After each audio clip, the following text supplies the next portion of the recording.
Infinix finally Snapdragon processor দিয়ে এবারে প্রথম আনলো নোট 60 সিরিজের নতুন একটা স্মার্টফোন ইনফিনিক্স নোট 60 প্রো।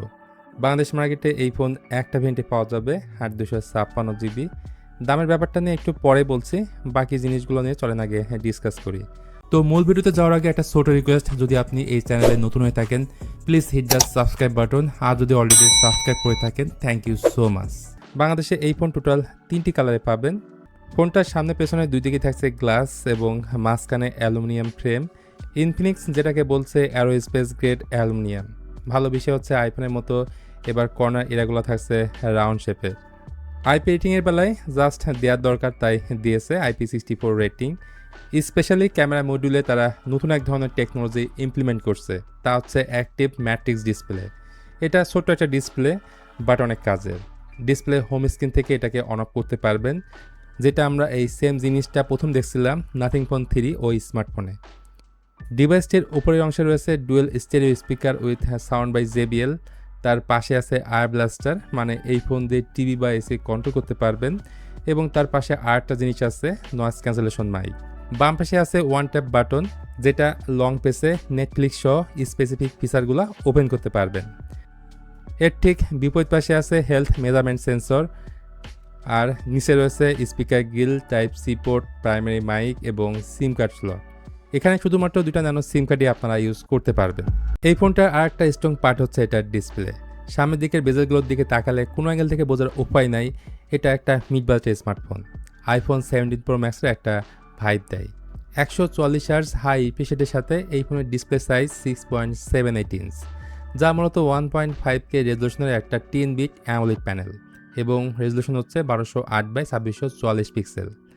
এখানে যে 144 হার্জ রিফ্রেশটা আছে সেটা সব অ্যাপের ক্ষেত্রে আপনি পাবেন না, বেশিরভাগ অ্যাপে 120 হার্জটাই পাবেন।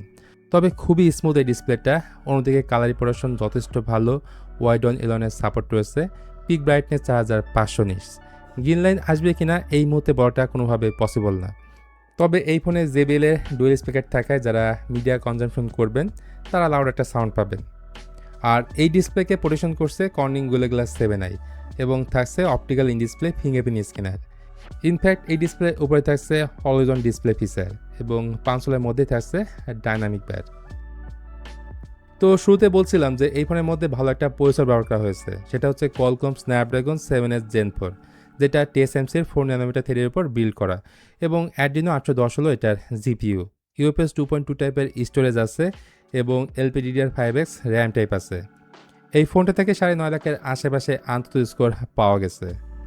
র্যাম রয়েছে 8GB প্লাস 8GB থাকছে ভার্চুয়াল র্যাম, 256GB হচ্ছে ইন্টারনাল মেমোরি। গেমিংয়ের প্রসঙ্গে আসলে এই ফোনে আপনি ছোটো থেকে মাঝারি সব গেমে ইজিলি খেলতে পারবেন।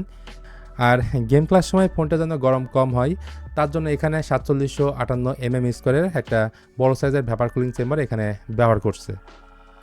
তাছাড়া latest Android 16 based on XOS 16 রয়েছে স্মার্টফোনে। ইনফিনিক্সের এই ডিভাইসে 3টা মেজর অ্যান্ড্রয়েড আপডেট এবং 5 বছরের সিকিউরিটি আপডেট দিবে। এটার UI অনেকটা আইফোন স্টাইলের, খুবই ক্লিন ট্রান্সপারেন্ট, যা দেখতে অনেক সুন্দর লাগে। এমনকি আইফোনের মতো থাকছে ওয়ালপেপার। পাশাপাশি ইনফিনিক্সের এই ফোনে রয়েছে AI ফিচার্স লাইক ফলাক্স, AI writing tool, circle to search এবং AI ইরেজার। ইভেন এই ফোনে আছে ইনস্ট্যান্ট ট্রান্সফার, মানে দুইটা ফোন পাশাপাশি রাখলেই ফটো ভিডিও সহ সব কিছুই আপনি মুহূর্তের মধ্যে আপনি ট্রান্সফার করতে পারবেন। ক্যামেরাতে এই ফোনের ব্যাকে রয়েছে দুইটা ক্যামেরা। প্রাইমারিটা হচ্ছে 50 মেগাপিক্সেলের ওয়াইডযুক্ত একটা ক্যামেরা, এর পরেরটা হচ্ছে 8 মেগাপিক্সেলের একটা আলট্রাওয়াইড ক্যামেরা, এবং এই ক্যামেরাটার মধ্যে তারা দিয়েছে অ্যাক্টিভ হ্যালো লাইটিং। আর সামনের দিকে আছে 13 মেগাপিক্সেলের সেলফি ক্যামেরা। সত্যি বলতে এই ফোন দিয়ে তোলা ছবির কোয়ালিটি দেখে আমি তো অনেক ইমপ্রেসড। ডে লাইটের পাশাপাশি লো লাইটেও ভালো ছবি ক্যাপচার করতে পারে। স্ক্রিন টোন অ্যাকুরেট, কালার বলা যায় ব্যালেন্স। শুধু এখানে একটা জিনিসই আমি মিস করছি, সেটা হচ্ছে টেলিফটো ক্যামেরা। আর এই ফোনের ব্যাক এবং ফ্রন্ট ক্যামেরা দিয়ে আপনি ভিডিও রেকর্ড করতে পারবেন 4K 30fps-এ। সেই সাথে স্টেবিলাইজেশন থাকায় স্টেবল ফুটেজ পাবেন। যারা ব্লগ ভিডিও বানান তাদের কিন্তু এই ক্যামেরাটা অনেক কাজে লাগবে। অন্যদিকে যারা ব্যাটারি ব্যাকআপ নিয়ে অনেক চিন্তায় থাকেন তাদের জন্য এই ফোনে রয়েছে 6500 mAh সিলিকন কার্বন ব্যাটারি। এটা হাই ডেন্সিটির ব্যাটারি, সাথে 6 বছরের ব্যাটারি হেলথ গ্যারান্টি থাকছে। ফোনের বক্সে থাকবে 90 ওয়াটের একটা চার্জার এবং 30 ওয়াট অলার চার্জিং এই ফোনটা সাপোর্ট নেবে। এছাড়া এটার মধ্যে বাইপাস চার্জিং টেকনোলজির সুবিধা থাকবে, অর্থাৎ চার্জিংয়ে লাগিয়ে গেম টেম খেলতে পারবেন। আজকে ভিডিওটা এই পর্যন্তই। ভিডিওটা ভালো লাগলে please hit the like button, share করতে পারেন আপনার বন্ধুদের সাথে।